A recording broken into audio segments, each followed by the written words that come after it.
Hello, everybody. Welcome to our two-part series, Identity, Race, and the Classroom, with our friends from Facing History and ourselves.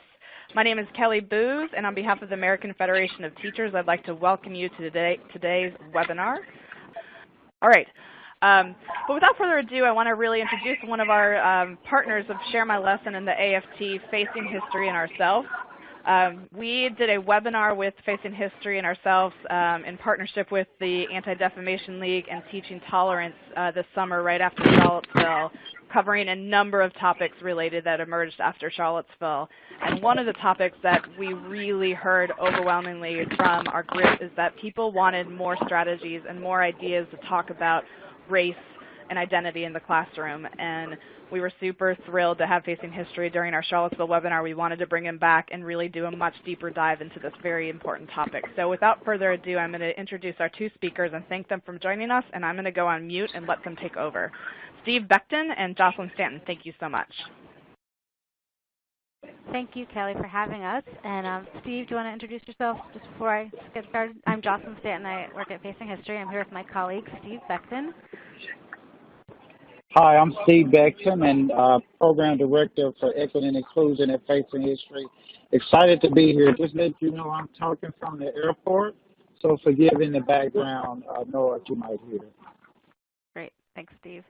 So we are so grateful to be here and just thanking the AFT for organizing this event.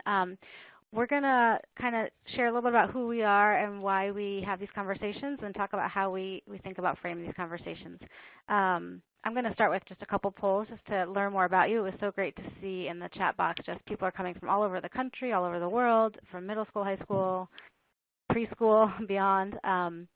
So I see some really people. It's really great to have you. And I see a couple of people asking about sound quality. I think if you refresh, you might be able to hear us better. So just a quick poll. It's a 5-point scale: strongly agree, agree, neutral, disagree, or strongly disagree. My students are interested in talking about issues of race. Is that true for you? Is that not true for you? What's your experience? I'll give you a minute to click one.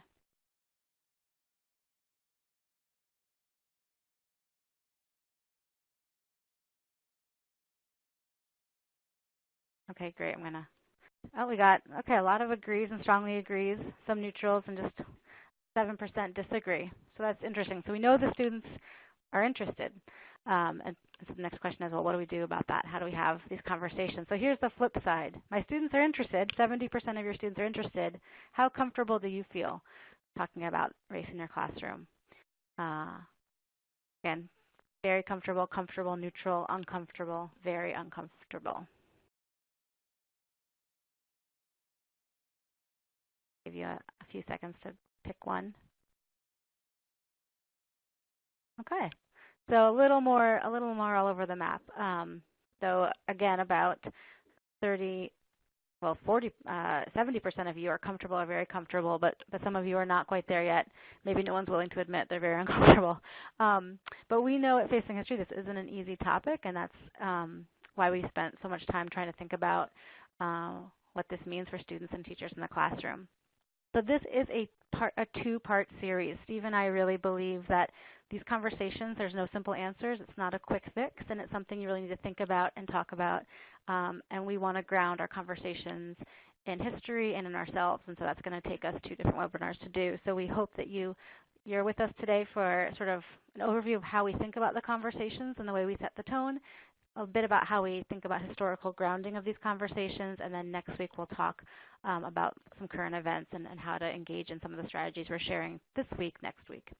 In our webinar in August with all the people that Kelly mentioned, we really we felt like in order to really understand the events that we're experiencing today, Facing History's approach is to take a step back and create some historical context before we dive into all these contemporary conversations, to really slow down and think about the construct of race in the U.S. context.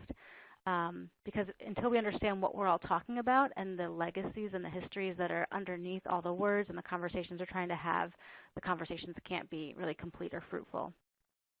If you don't know us, I think a bunch of you do. We have offices around the country and a few internationally, but we work with teachers and schools to think about how to bring curriculum, especially in history and literature, to students in a way that's going to engage them emotionally, help them reflect ethically, and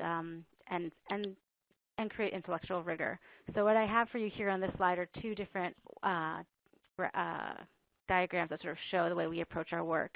If you look on the right, I just described to you in those three words, intellectual rigor, emotional engagement, and ethical reflection, what we think about when we think about pedagogy. That our ultimate goal is to get students who are informed, who are making decisions that affect their communities in a positive way, that feel responsible for their world. And so to do that, we've learned that we need to create curriculum that not only stimulates them intellectually and really builds up those skills, the academic skills that we're always grading and testing, but also to engage them emotionally and help them, give them chances to be moral philosophers and to reflect. The way we do that is actually the diagram on the left. It's our approach to looking at case studies of history and literature and beyond. So we start with the individual. We start with the self. We ask students to think about their identity and who they are and how different groups that they're in or not in affect their experience in society. We look at issues of we and they, and we talk about how, as humans, we all divide ourselves into these groups. And really, when does that become a problem? What is it about human behavior that makes us do that? But then when does it become a problem? We then delve into a case study that looks really deeply at a we and they moment, often times of genocide, war, mass violence, racism, to think about and to see what are the different choices individuals, groups, and nations made that lead to these watershed moments that have defined a lot of our history. From there, we look at issues of judgment and legacy. How are we still living some of these histories 20, 40, 60, 100, 200 years later? And then we want students to think about themselves again, back to what we call choosing to participate. So now that I've thought about who I am, I've looked at stories from history and literature about how individuals and groups made choices about who to include and not include. Who do I want to be? What choices do I want to make in my life? What does it mean to be an upstander, a bystander, a witness as I move forward? That's a really brief overview of how we think of curriculum. And if you go to our website, you can see all the different case studies from history and literature that we engage with, and also with current events. I want just to give you that so you know where we're coming from when we enter this conversation. Trying to click this slide, see if it's working. Okay. So really, again, just a sort of more simple way to say it, our core work at Facing History is combining very rigorous content with primary sources and interactive pedagogy to give students the opportunity to explore the ethical dilemmas and historical moments. We want them to ask why and think critically about how people make choices so that they think better about their own choices today, and so that they see patterns when they see things happening in history. They see the choices of leaders and individuals, that they can look at some patterns that they might see today and make some links for themselves so they can understand the kind of person they want to be. Our ultimate goal really is to develop empathy, critical thinking skills, and informed, active, thoughtful, committed, responsible citizens. So now I'm going to jump into our topic at hand. And when we have these conversations, be they about history, literature, or topics like tonight, we always want to start with something called contracting. And I want to actually invite you for a second to journal or to think on your own about this sort of fill-in-the-blank piece. So we're here to talk about identity, race, and the classroom. Well, first of all, what does that even mean? But secondly, how does that even make you feel? So on a piece of paper or in your head, I want you to think about how would you answer this sentence. I mostly feel blank when discussing race because blank. Just take a minute.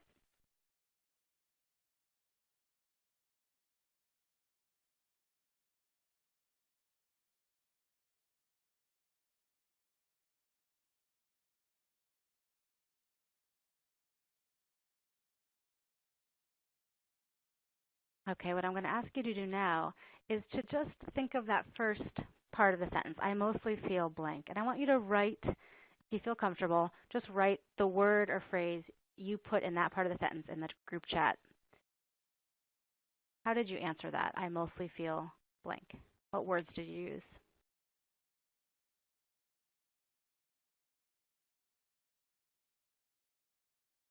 Great, thanks for getting us started.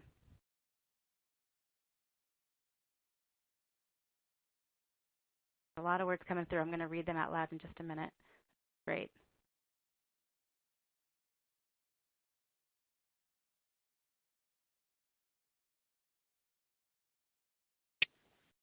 Okay.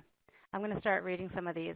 We have about 140 people online and 700 registered for this webinar, so I probably won't be able to read all of them, but I'm going to try.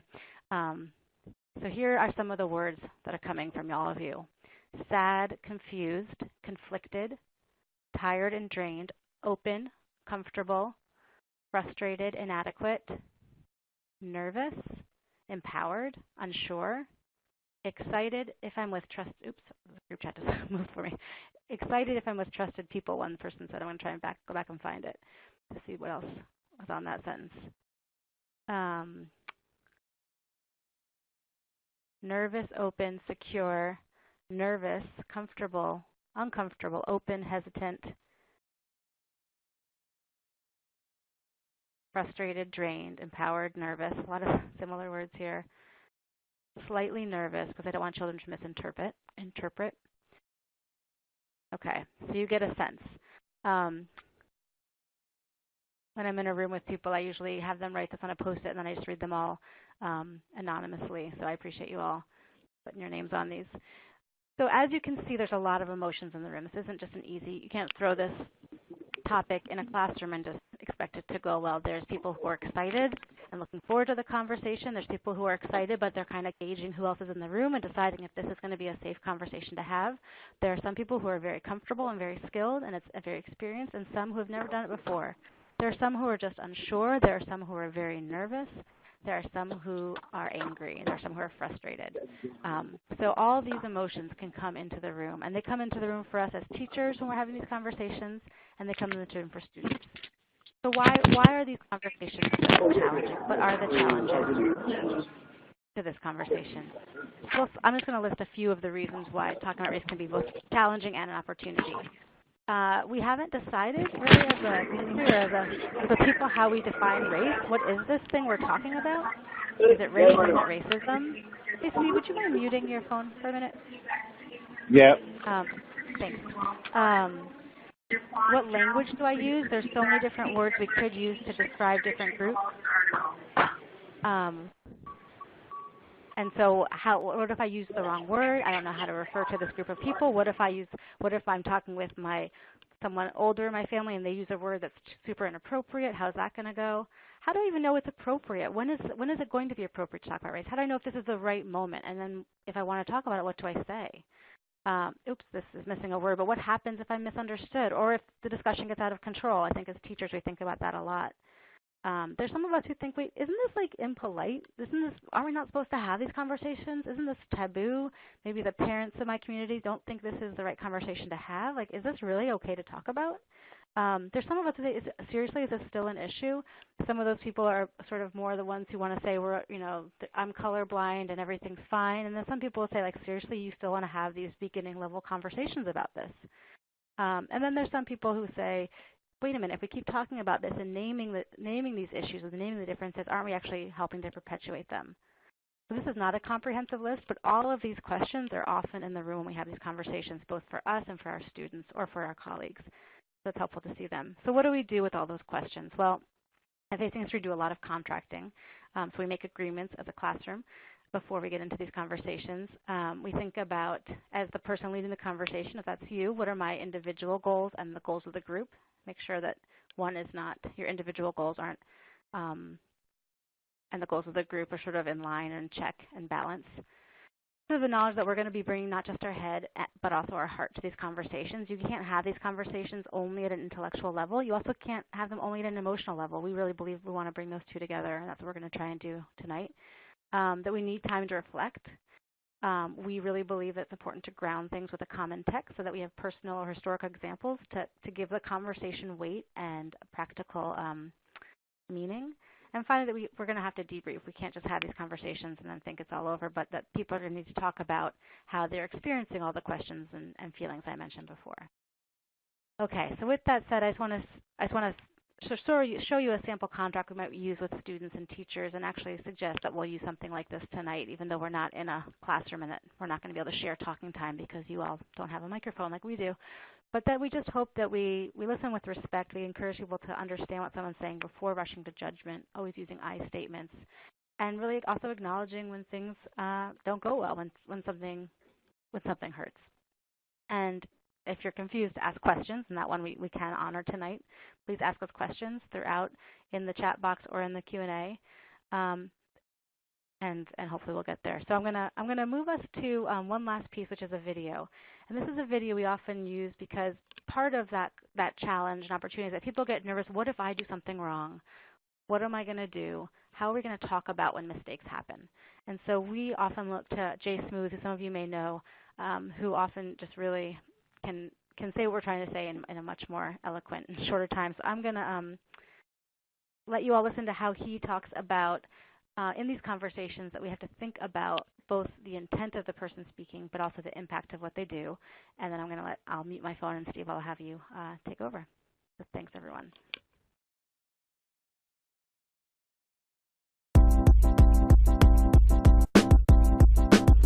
Race, the final frontier. No matter what channel you watch, no matter what feed you aggregate, it seems like everybody everywhere is talking about race right now. And when everybody everywhere is talking about race, that means sooner or later you're going to have to tell somebody that they said something that sounded racist. So you need to be ready and have a plan in place for how to approach the inevitable "that sounded racist" conversation. And I'm going to tell you how to do that. The most important thing that you've got to do is remember the difference between the "what they did" conversation and the "what they are" conversation. Those are two totally different conversations, and you need to make sure that you pick the right one. The "what they did" conversation focuses strictly on the person's words and actions and explaining why what they did and what they said was unacceptable. This is also known as the "that thing you said was racist" conversation, and that's the conversation that you want to have. The "what they are" conversation, on the other hand, takes things one step further and uses what they did and what they said to draw conclusions about what kind of person they are. This is also known as the "I think you are a racist" conversation. This is the conversation you don't want to have, because that conversation takes us away from the facts of what they did and the speculation about their motives and intentions, and those are things you can only guess at, you can't ever prove, and that makes it way too easy for them to derail your whole argument. And that is the part that's crucial to understand. When you say, "I think he's a racist," that's not a bad move because you might be wrong. That's a bad move because you might be right. Because if that dude really is racist, you want to make sure you hold him accountable and don't let him off easy. And even though intuitively it feels like the hardest way to hit him is just run up on him and say, "I think your ass is racist," when you handle it that way, you're actually letting him off easy, because you're setting up a conversation that's way too simple for him to derail and duck out of. Just think about how this plays out every time a politician or a celebrity gets caught out there. It always starts out as a "what they did" conversation, but as soon as the celebrity and their defenders get on camera, they start doing judo flips and switching it into a "what they are" conversation. "I have known this person for years, and I know for a fact that they are not a racist, and how dare you claim to know what's inside their soul just because they made one little joke about watermelon tap dancing and going back to Africa." And then you try and explain that we don't need to see inside their soul to know that they shouldn't have said all that about the watermelon, and you try to focus on the facts of the situation, but by then it's too late, because the "what they are" conversation is a rhetorical Bermuda Triangle where everything drowns in a sea of empty posturing until somebody just blames it all on hip-hop and we forget the whole thing ever happened. Don't let this happen to you. When somebody picks my pocket, I'm not going to be chasing him down so I can figure out whether he feels like he's a thief deep down in his heart. I'm going to be chasing him down so I can get my wallet back. I don't care what he is, but I need to hold him accountable for what he did. And that's how we need to approach these conversations about race. Treat them like they took your wallet and focus on the part that matters, holding each person accountable for the impact of their words and actions. I don't care what you are. I care about what you did.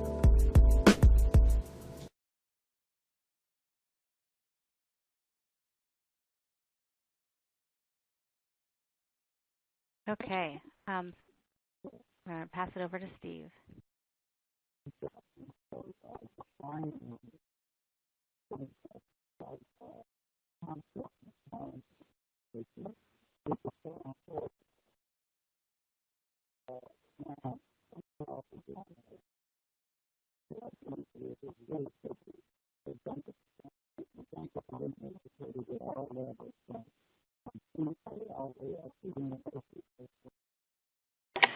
Steve, I think we're having some audio issues. Can you do a quick check?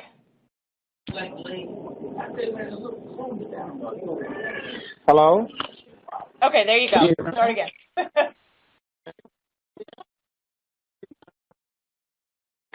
In the right context for the conversation, in the right tone. Steve, I think you're cutting out again. Sorry, everybody. Hold on. Let me try something. Hold on. Let me try something really quick here. Okay. How's this? Great. Is it better now? Hello? Yes, it's better. Go great. go ahead, Steve. Thank you.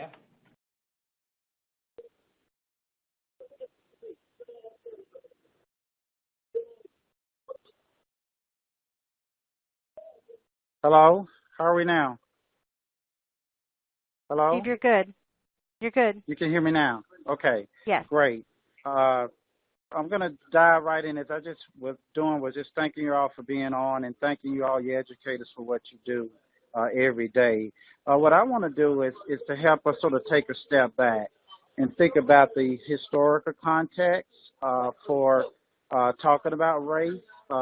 We're really going to explore where did these ideas about race come from, and how did they take such root in our ethos, in our society, in our DNA.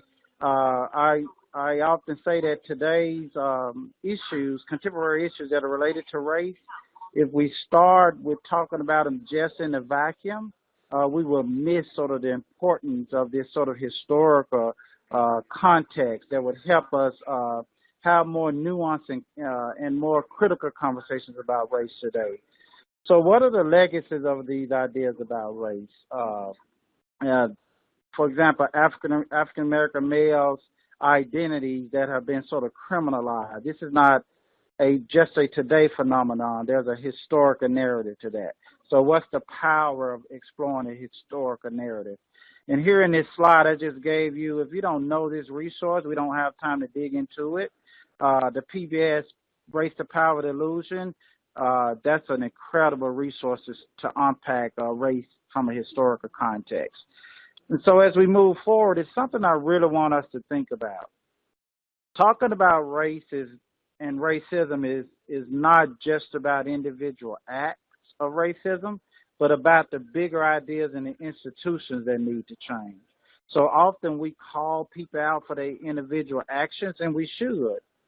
But then what we fail to do is push the conversation further to think about the institutional changes that need to happen in the larger context that continue to produce sort of racist ideas. So that's something I want to be in our ethos as we move ahead here. So taking you back in American history, it's an incredible paradox that our country was born in, and it's I used to call this a contradiction, but it's not a contradiction. It's a paradox. Of course, that notion that all men are created equal. And at the same time that freedom, people thinking about freedom and what it means to be free and enlightened, these same folks were supporting this idea that man is not at all equal, but can be divided into distinct and unequal races. And both of these ideas were percolating in the head of the same people, like Thomas Jefferson, who said all men are created equal, but at the same time, owns hundreds of slaves, and if we really follow his history, even enslaved what ended up some of his own family members, children. So how did this get justified, right? Natural rights. All people are deserve these natural rights. We're born into equality, but at the same time, we're going to have these injustices, especially the gross injustice of slavery. How do you reconcile that inequality?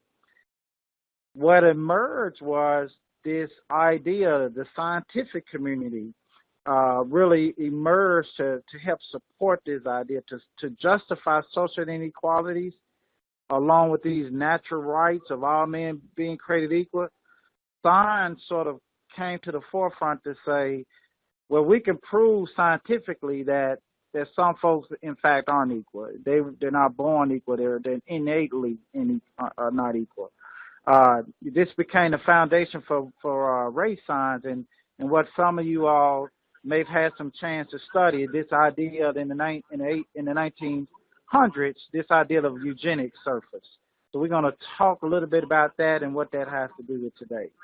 So Sir Francis Galton was sort of the father of this idea.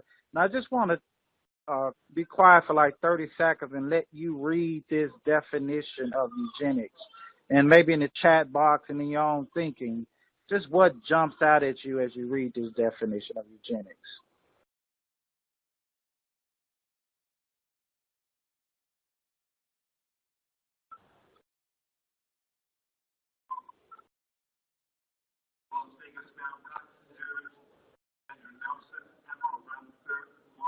Yeah, what words, ideas jump out at you? For me, it's the idea that that there's social controls, right? That, and this is about future generations. And so this is very important that it was concerned with not just physical, but mentality and sort of mental issues. So we're going to talk about that. What are you seeing, Jocelyn? I can't see the chat box. What are just a few things people are saying? Social control of future generations, manipulation, a use of a linguistic style that pulls rank on the reader. Social control has been written several times. Racial qualities, exclamation point, question mark, exclamation. It implies that races need to be controlled or fashioned. Here's another longer one. The enslaved were not considered people, so therefore deserve no rights. This distinction led to the quote-unquote science that created inferior, superior race, in quotes, comes about later in order to categorize, count, destroy as a social construct. Hitler comes to mind. Improve or impair was called out. An agency could refer to family, community, workplace, etc. Wow, awesome connections. And so eugenics sort of, as we're doing sort of a thumbnail through this history, and I should mention, if you want to dive into this history deeply, go to our website, facinghistory.org, and we have a whole resource book on this called Race and Membership in the United States, the Eugenics Movement. Maybe Jocelyn could type that in the chat box for us. But the eugenics movement takes its root. Its biggest sort of takeoff was in the 1920s and 30s at a time where there was huge urbanization, people moving from rural to city. People of color were moving from the South to big northern cities. And also we had in the 20s and 30s, of course, our largest influx of immigrants. So interestingly, these eugenics ideas begin to take root, begin to take off and really impact public policy. And that's what we want to talk about a little bit. Like, what happens when you see the questions on the screen? What happens when a society, when science and education combine to define humans as being superior, inferior? So what kind of policy is that going to sort of impact? And then what are the legacies of that today? So I often say a lot of the inequalities we see today, especially in schools, the racial achievement gap, the inequality that we see, are not by chance. The history and the system actually did what it was designed to do, and that was to really subjugate and to isolate some folks as not being sort of worthy of quality education, and we're living with the legacies of this history today. So this movement, I want to give you a little time to look at this screen.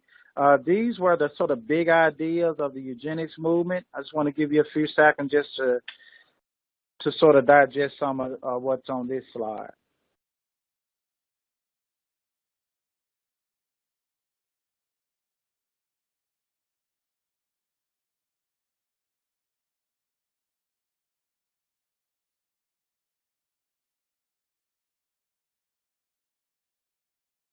And so as you can see, what was critical here is that first bullet is very critical, that race exists. Eugenics just puts strongly forth the idea that race exists, and race is biological. It's not a social construct, it's a biological truth, and all the research has come to show that it's actually not a biological truth. It's a strong social construct, but it's a biological myth.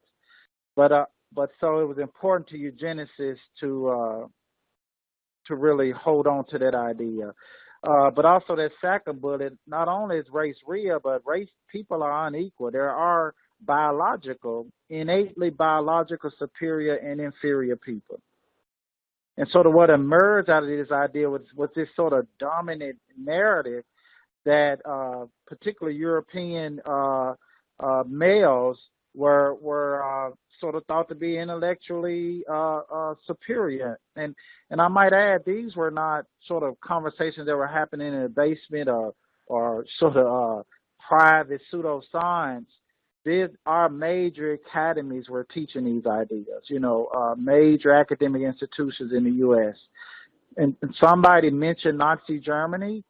These ideas were being shared across the oceans. I mean, there were sort of like eugenics conferences to sort of discuss these ideas. And when the Nazis actually took these ideas to a greater level in the 40s, and the world began to realize that genocide was being committed in the interest of these ideas, the American eugenicists sort of pulled back a little bit from their communication with the eugenicists in Germany, but there was certainly a lot of sort of collaboration in the 20s and 30s around these ideas. But I want to mention one more thing, that bullet on the right, that top bullet on the right, that these ideas were not just sort of physical, but they determine things like criminality, right, and poverty. So poverty, criminality, feeble-minded, a really disturbing word for people that sort of maybe had some mental illnesses, that all these things were racial biological categories that people, they were not about social conditions, but they were about people's sort of their culture and racial identities that made them criminals. Huge legacies of those things that we're dealing with today.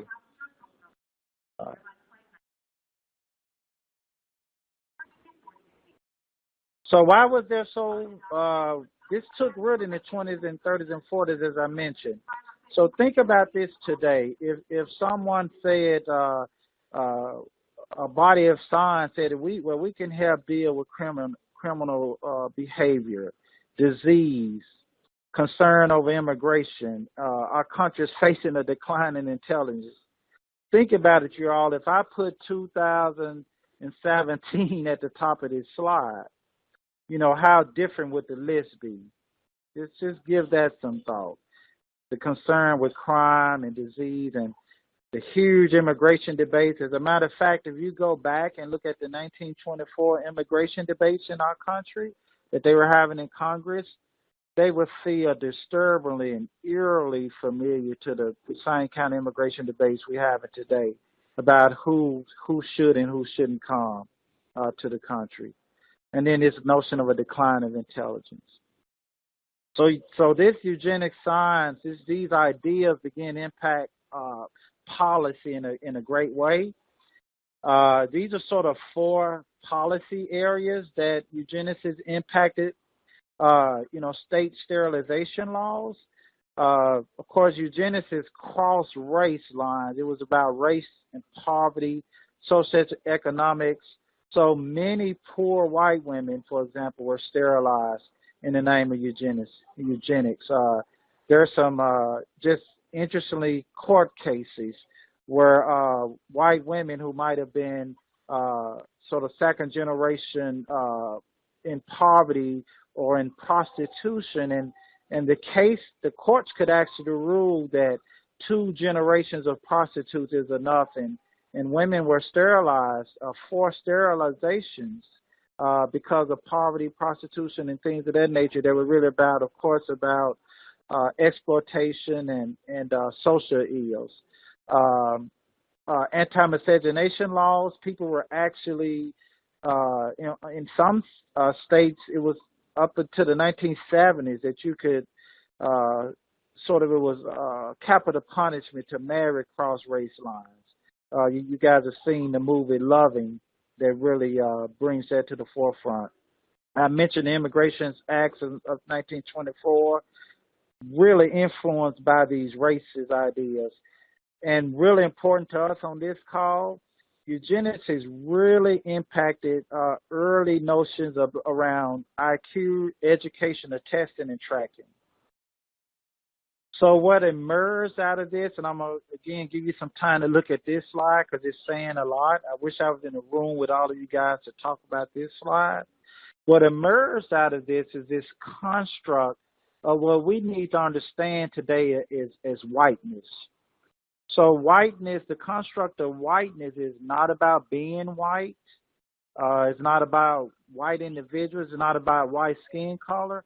But it's about an idea called whiteness. It's an ideology that speaks to power, that speaks to relationships. It's fluid. Those in power gets to decide who's white and who's not in the context of the construct of whiteness. For example, there were times in our history where Italians were not considered white folks. There were times where Irish were not considered white. It depends on the social context and who gets to decide and who's in the power to decide who's white. So for you classroom teachers, this is so important. If sometimes even white children who look white don't sort of connect to this construct of whiteness. They may have been socialized in a different way and don't think of themselves sort of in this construct of middle class white ideology. It's an important thing to grapple with. I'm gonna give a 30-second pause for you just to grapple with this slide, and if you want to type some responses, that's great too.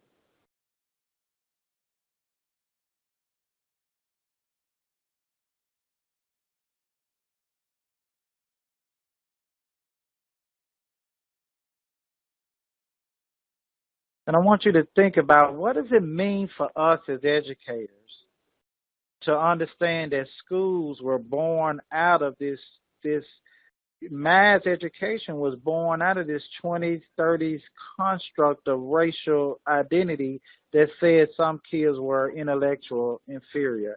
And so what does it mean for us today to realize that that was the sort of construct that schools were born out of? And how are we dealing with the legacies of that today? And what do we need to be thinking about around the legacies of that today? So race is a modern idea. These are some important sort of takeaways that I want you to start thinking about. Race is a very modern idea, right? Ancient societies didn't think about race. Race in early colonial America was really a category that didn't necessarily exist at first. When the first folks came here in early colonial America, it was really more important whether you were a Christian or not, whether you own land or not. In fact, even many of the first Africans that came here, much to some people not knowing, they came here as free men that owned their own land and had indentured servants of their own, for example. Yet when we decided as a country that that slavery would be the economic basis of this country, when that decision was made, race became the true divide. And even Africans who came here free were now subject to slavery when race became the marker for slavery and a permanent condition for black people.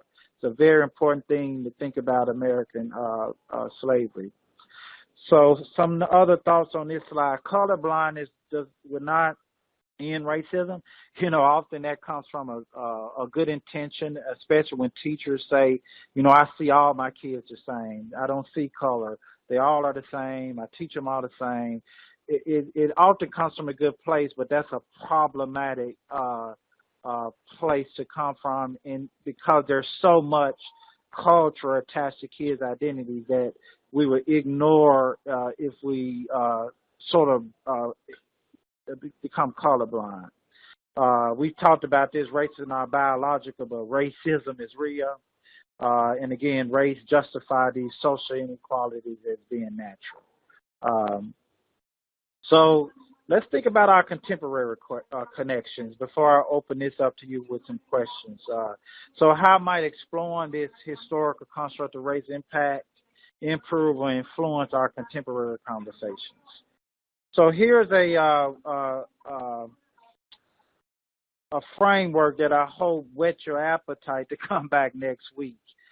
So in the interest of understanding that history, how should we frame conversations about race today, especially in the classroom, in a learning context? One, we have to create the safe space for it.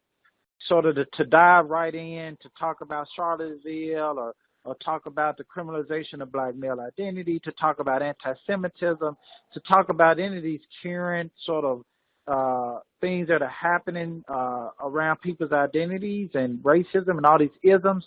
To do that without creating safe space is just very problematic. So we want to create the safe space. We also want to allow space for people to really have some self-reflection. That's why we started today with that conversation about how you feel about talking about race, because the self-reflection and our own personal identities is what we bring into the conversation. Number 3 here, we want to navigate bias. And it's not a question of if we have bias or not. Many of y'all on this call probably do social justice work, and you probably grapple with race issues all the time and might even feel like sort of you've arrived around this, and maybe you think you don't need to be sort of critical conscious of your own bias.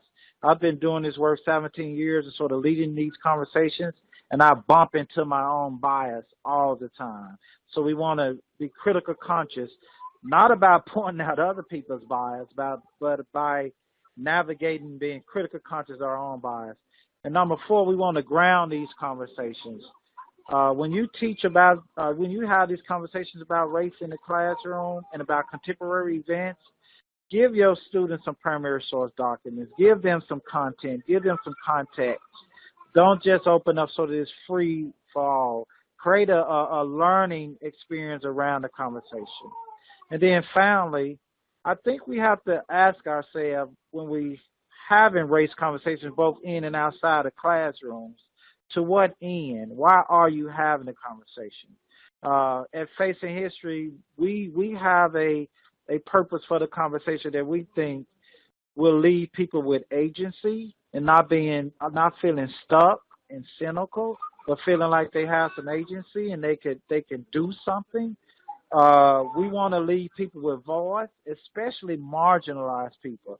The big question is, who is not at the table when we're talking about these issues? Often the people that are most impacted by the issues, the most marginalized people, we're not inviting to these conversations. And so we need to think about that. And then this last piece is upstander behavior. So how do we move from just talking about race and seeing injustice and being paralyzed, some cases being bystander? How do we move from thought to judgment? We actually do thought and judgment pretty well. How do we move to action, from thought to judgment, to really taking some action? And I would end with this: what does action look like? It's in your own sphere. You can be an influence right in your small circle of influence. You don't have to first change the world. So to start impacting where you have influence, in your classroom, with your family, with your best friends, that's where you have influence, and that's where you want to start to make change. So I hope you come back next week and let's have this conversation about a contemporary racial issue where we would demonstrate how to do this. So I'm going to stop there and open up for question and answers. And I'm going to invite Jocelyn back in and to help me sort of facilitate the question and answer part. Thank you. Great. Yeah. Wonderful. And Kelly's going to jump in here too, and just say, first of all, Jocelyn and Steve, thank you so much. And I just want to remind everybody who's on our session with us right now to use that Q&A widget at the very bottom of your screen and submit any questions that you have. We've got about 10 more minutes and would love to tackle some of these questions. So Jocelyn, unless you have something to add, I can start with our first question. No, please, go ahead. Great. Our first question, and I know we'll cover some of this next week, but this is, obviously an important topic, so I'd love to dive into some of these questions coming in now. So our first question is, how do we just start? How do we start having this conversation with our fellow educators? Just fellow educators, not even students. Great question. I think with your fellow educators, I think one of the things we have to do with people is approach them from where they are. I think those of us who have these conversations a lot in our experience with this conversation, to be honest, sometimes we give other people a hard time because they're not where we are. So how do you approach people where they are, let them enter the conversation sort of where they are and not where we want them to be? And that seems like a small thing, but that's a huge thing, like inviting people to be where they are.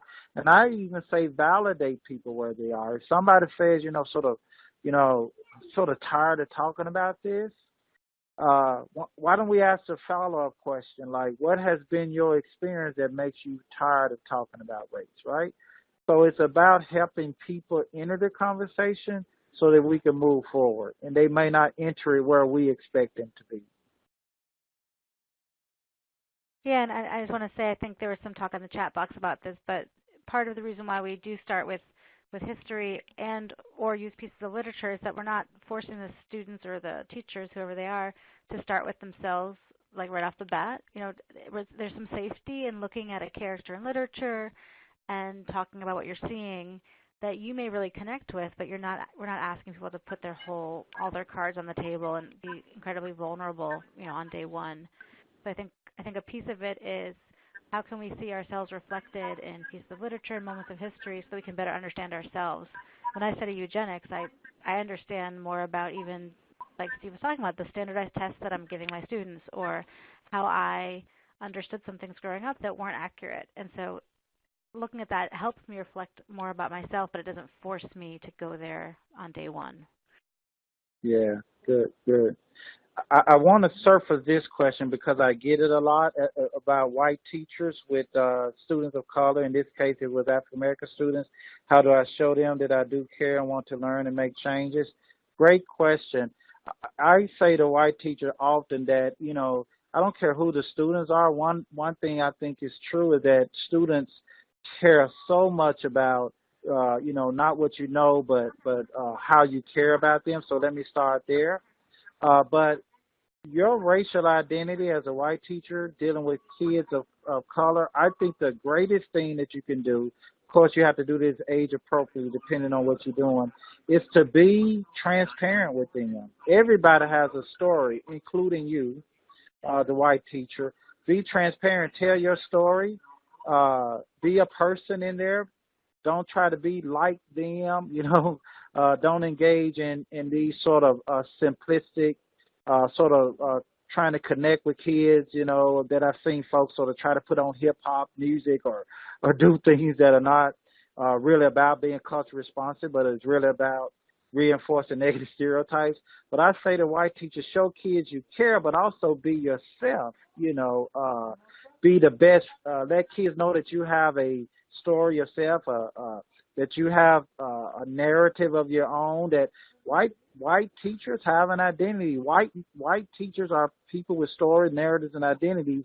And I think when you share that with kids, you'll find that they can make connections to who you are that's beyond race, and just sort of be in that real space with them. I think is very important. Wonderful. Lots of really good questions. So, another question that's come in is just, how do you handle, parents and parents pushing back on, addressing some of these topics? Yeah, from a Faith and History perspective, we are so about being so open door. This might seem like a small thing, but we want the kids to go home and talk, invite parents into the conversation because we have nothing to hide. I think also, depending on your school and your context, let parents know in advance that we're going to be talking about this current event, in many ways in which you have to communicate with parents. so that they'll know, send something home, communicate with parents so that they know that it's not our goal to indoctrinate kids. And I must say that it's not your sort of goal to indoctrinate kids and have them see it the way you see it, but your goal has to be to help kids be critical thinkers, to give them space to ask complex questions, to give them an opportunity to be reflective and push back with each other, but not to indoctrinate them into our own way of seeing things. And somehow that's the message we have to get to parents, that we creating learning opportunities, and we're not trying to indoctrinate kids. And I think we do that by having our classrooms be open door, transparent, and send things home that really, really say that to parents, that this is transparent and you're even welcome to come be a part of the dialogue.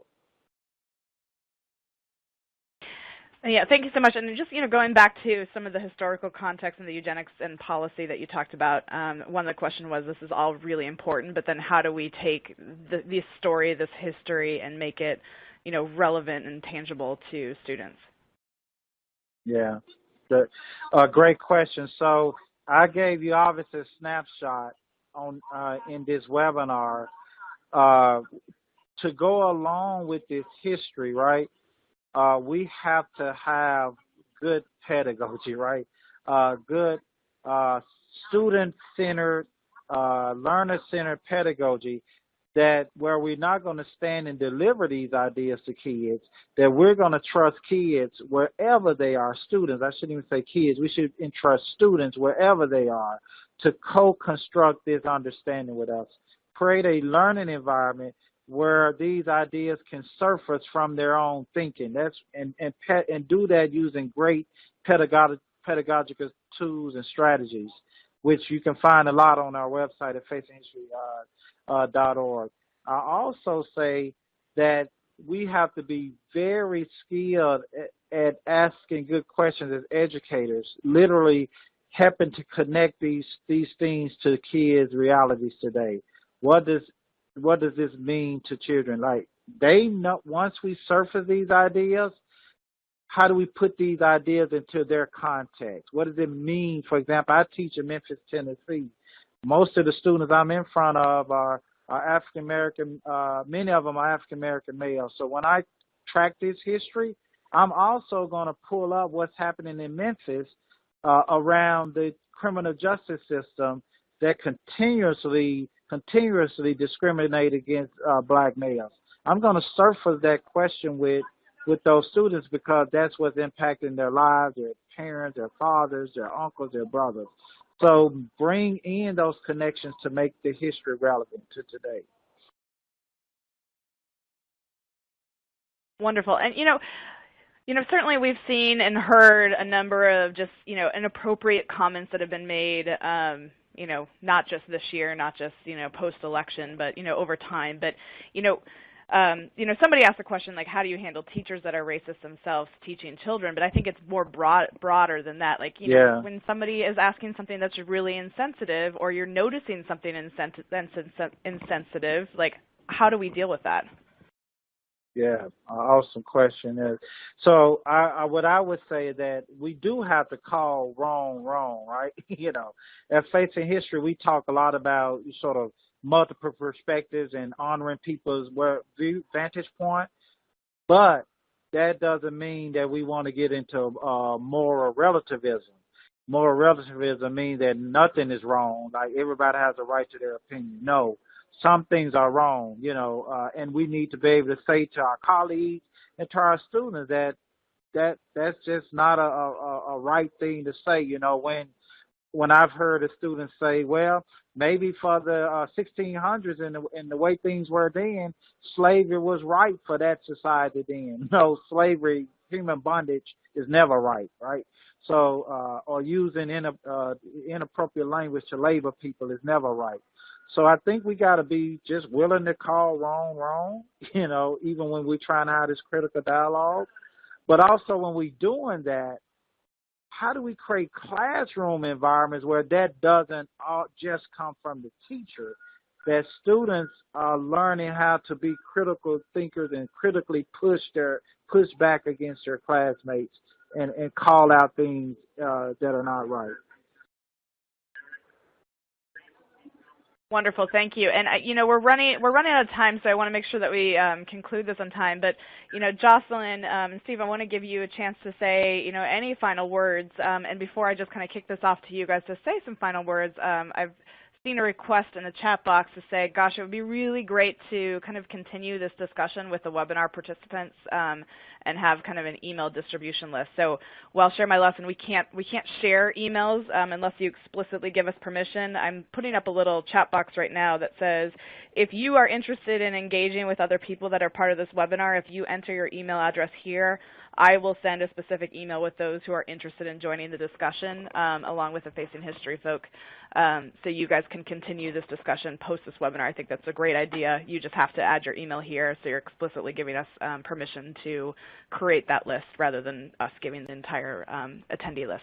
So Steve, Jocelyn, you know, final words. I know we're coming back next week, and I can't wait because we have some really great topics to continue this discussion. Go ahead, Jocelyn. I'll give you the. Oh, sure. Thanks. I mean, I just want to say thanks to everyone for joining us, and the group chat was just so active and wonderful and engaging. It was great to see you all sharing stuff together. And I think just as how I would answer that last question that Steve answered so beautifully is just to also remember part of the reason we're grounding things in history and spending time on this in this webinar, which might feel different than how you usually have these conversations, is because part of it is just is waking up to what we're doing. And so if a teacher or student is doing something that we feel like is racist or is problematic, it's part of what JSmooth is talking about, right? There's legacies. We're living out different legacies that we don't even know we're living out. And so part of it is finding the connections. I don't even know where that came from that I just said, but now that I understand where it's coming from, maybe that'll encourage me to change my behavior in a different way. Yeah. And so it's part of it is really helping students and teachers, all of us, to think deeply about the actions we're taking and how they're not just who we are, but they're connected to different things from the past of our country and beyond. So that's my final word, and I look forward to seeing you all next week. Steve, I'll just ditto that and thank you guys. Yeah. Yeah, Steve, Jocelyn, thanks. Yeah. Yeah, thank you so much. And I'm also just popping up, I'm popping up your contact and your email information here on the slide so you guys have it. But we will be back at this time next week on Thursday. All of our webinars do shift to on-demand about an hour after we conclude the live version. So, you know, if you can't make next Thursday, you know, please do go ahead and register for it so you can join us. Now, just because you registered for this webinar doesn't mean that you're registered for the next one. So do go ahead and register for part 2 so you can do that. Now, a number of you I know want to get your PDF certificate for joining this that says you had an hour-long PD time with us today. So there should be a widget on your screen that you can click and then ultimately download that certificate, which looks like this. I'm putting it on the screen. It's that yellow button. So click that, and you should be able to download a PDF certificate, and it should tell you, it should have a kind of a green light that says you were online long enough to access that certificate, and you answered the prerequisite number of poll questions, which was 2 poll questions. So you can go ahead and submit and download that now. If you're on joining us from a phone or a smart device or a tablet, you won't be able to download that right now, but you will be able to log back in. We'll send you an email about an hour after this webinar concludes saying thank you for joining us, and this is how you get back into the session, and you can download your PD certificate from there. Thank you, everybody, and do not forget to complete that survey at the end. We want that feedback, and that feedback actually, because we're doing this part 2, is even more valuable than normal because we will use your survey feedback and make adjustments for next week. So hit that green button and complete the survey. All right. With that, good night, everybody.